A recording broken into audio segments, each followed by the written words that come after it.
I don't know about you guys, but I am stoked to see Super Bowl 48. Seattle Seahawks, Denver Broncos, number one offense in the league this year for the Denver Broncos, number one defense in the league in the Seattle Seahawks. A clash of two fucking titans of the league this year. You can't write anything better than that. That is the way it should be.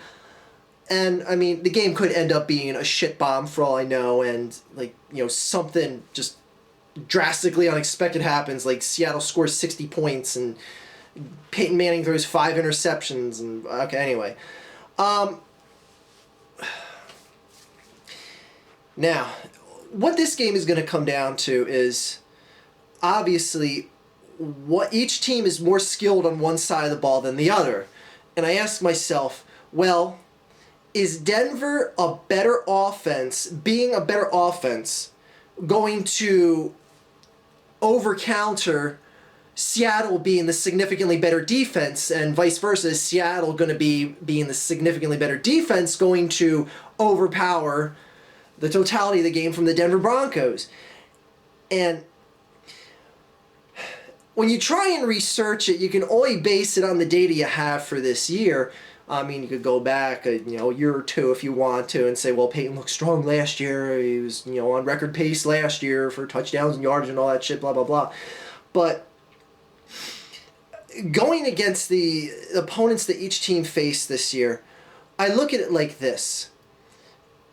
Is what Denver did to the teams they played this year more impressive from an offensive standpoint compared to what Seattle did from a defensive standpoint against the teams they played this year? Now, I would consider an outstanding offensive performance to be a 20-plus point blowout for the Denver Broncos. I looked just the other day, and it was like 7-8 times the Denver Broncos blew a team out by 20 or more points. So basically, more than half of their wins this year came from a blowout deficit or margin of victory. Obviously, it's not a deficit if they won. And I look at Seattle and I say, all right, well, how many times did they blank an opponent or keep them under 10 points? Because that's what a game-stomping defense would do. Now that it was only 2 or 3 times this year, so it's like, oh, if you look at things comparatively, it's like, well, obviously Denver is a significantly better offense, and they can hold their own defensively. They're by far not the worst defensive team in the league. They're nowhere near as good as Seattle is. That's for goddamn sure. And the one thing that just, throws that out, and I was like, yeah, I mean, the proof's in the pudding. Denver dominates a lot more offensively than Seattle does defensively dominating. But then I looked at, the opponents, and I said, well, who has Denver played that is even on the level of Seattle? Now, I know a lot of you would say, well, the Kansas City Chiefs, and they had to play them twice, and they beat them twice. Kansas City, though, is a much better pass rushing team. That's basically, they get at the quarterback. That front seven is ferocious on Kansas City. Whereas if you look Kansas City comparatively to Seattle's secondary is so much more menacing than Kansas City's secondary. May not be as proficient with the pass rush, even though they do have many people that can rush the passer. I don't see, what Denver has really done to prove themselves that they could go in and dominate or easily pull out a win against a team like Seattle. I just don't see it. Based on the data from this year, I just don't fucking see it. Now, to that end also, I don't think Seattle has seen an offensive line that is as proficient and on the ball as Denver's line is. And on top of that, I don't think they've played anyone with half the amount of intelligence that Peyton Manning has for the game. And by intelligence, I mean, we'll use Seattle as an example here to keep things common in perspective. At the end of the third quarter of the NFC Championship game, Russell Wilson got flushed out of the pocket. Now, he can do one of two things. He can either try and scramble around. Now, he's already scrambled back about 17 or so yards. Can't afford to take a sack. Too fucking costly to take a sack. He can do one of two things there. Miraculously, try to make a play with an open receiver or a running back that's, dropped out of formation and got free, whatever. Or you fucking throw the ball out of bounds. What does Russell Wilson do? Throws the ball downfield, does not make it to the line of scrimmage, intentional grounding. Loss of down, loss of yardage.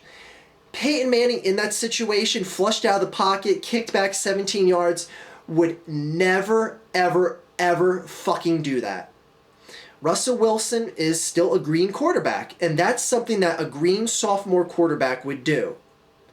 Now, do you see a veteran quarterback occasionally do something as ill-advised as that? Absolutely. Would you expect to see Peyton Manning do that in the Super Bowl? I don't fucking think so. I don't think so. I know he's had his screw-ups in the playoffs before, but you get what I'm saying here. Peyton Manning, from the intelligence standpoint of the two quarterbacks, is just significantly outweighing, beyond just skill on the field, which is a completely inarguable point between the two quarterbacks. Just the intelligence level of him not fucking up and saying, "Oh God, I'm rushed on this play. Let me take a chance throwing into double coverage to Welker. Oh shit, Sherman just picked it." Like, I mean, you're very rarely going to see shit like that. But then again, Peyton Manning's the guy that threw a pick 6 against the Saints in the Super Bowl. So, is he going to get the jitters? Is he going to be Mr. I can't play in cold weather in the playoffs? I could so easily, for any of many reasons, pick one team over the other here. And you know what? I'm putting all my hate for the Seattle fan base aside, because that's been more than well documented why I hate them, and I don't want their fans to get the enjoyment of a Super Bowl. But I'm not going to sit and say, "Oh God, that team doesn't deserve to win a Super Bowl. They're a bunch of scrubs." Fuck no. That team busted their ass this year. Proved a guy like me wrong that didn't give them much confidence to get to where they're at.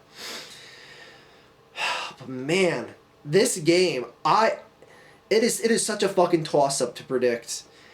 And when it comes to the Super Bowl, it ends up being just so far off what you were expecting out of the game. Like when the Ravens played the Giants in the Super Bowl, and the Ravens all of a sudden put up a 40-plus spot.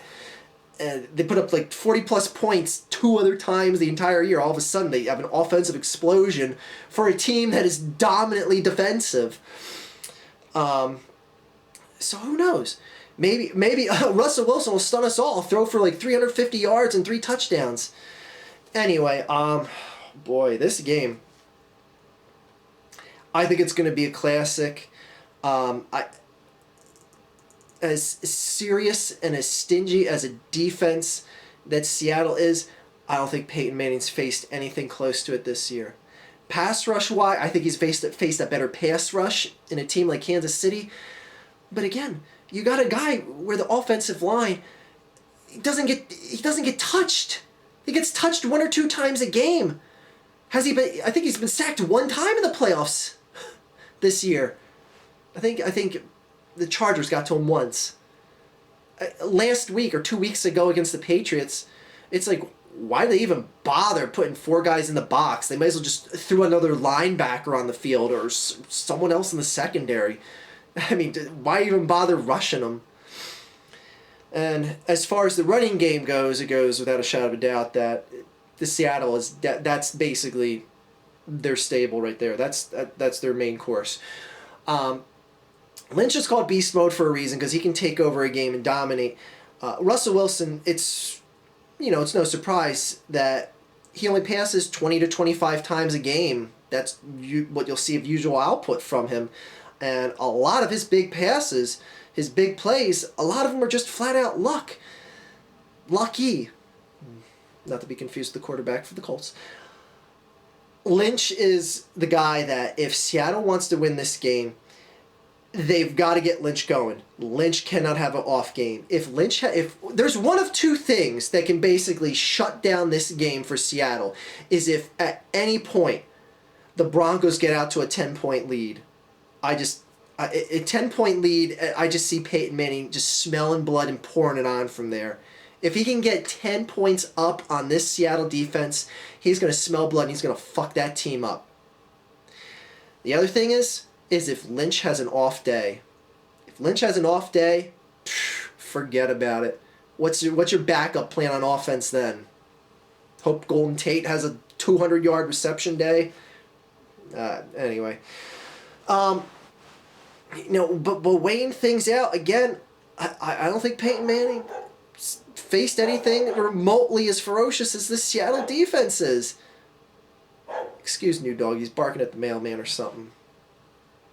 Even though it's 8 o'clock in the morning and the mail doesn't come for hours. Anyway, something just tells me that Peyton Manning is due for a pick or two. I mean, Welker, he's going to want to prove himself. He's going to want to prove that he's going to be willing to go in the slot, just pull down just any sort of reception he can on this team to show that he's not afraid to go in the thick of things. Boy, I just don't know. I honestly don't know. But then again, I do. Final score of this game, I'm going to go with 24-17. And I have your winner being